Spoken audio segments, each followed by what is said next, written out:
Today we're making an Adirondack chair out of a bourbon barrel. The first thing you want to do is lay out your back. The top piece is 26.5 inches. The middle piece is 28.5 inches long. And the bottom piece is 29.5 inches long. And that is a 10-degree angle on the top piece. Obviously you want to router and sand all of your pieces before you put them together. You want to mark your center line on your middle piece and your bottom piece. That's 2 inches from the top bottom. The other end, the top, is 4 inches. And you want to make sure that they run parallel to one another.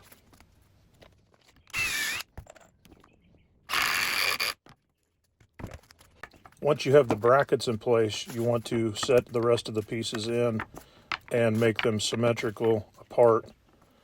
After that, I start by putting one screw in each end of the top and then follow the process until the entire thing is screwed together. Next, you want to cut the back braces, which are 32 inches long, and the legs are 27 inches long.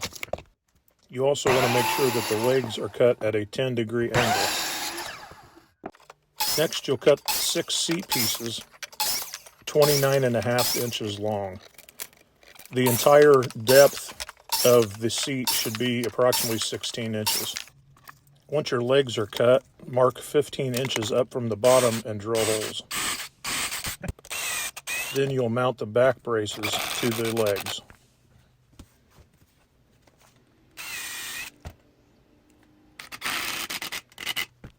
I used 1 5/8 inch deck screws, and although you don't see it in the video, all of the holes are pre-drilled. Then we move on to the seat assembly. I first assemble the first ones by the legs, then I do the back pieces, making sure to measure 16 inches. The rest I install symmetrically. 2 screws on each side per stave. Make sure they're toward the inside of the seat so you don't see the screws. Next, you install the back. Don't worry about the angle. The arms will take care of it. Mark in from each end of the arms 7.5 inches and drill your pilot holes. Once you have these holes at 7.5 inches, you no longer need to worry about the angle of your back, as that will take care of the proper angle.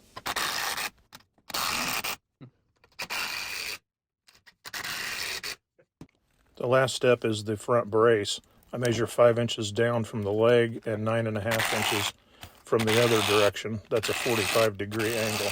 That just gives the chair more stability. The last thing I do is plug the holes, and we're ready for finish.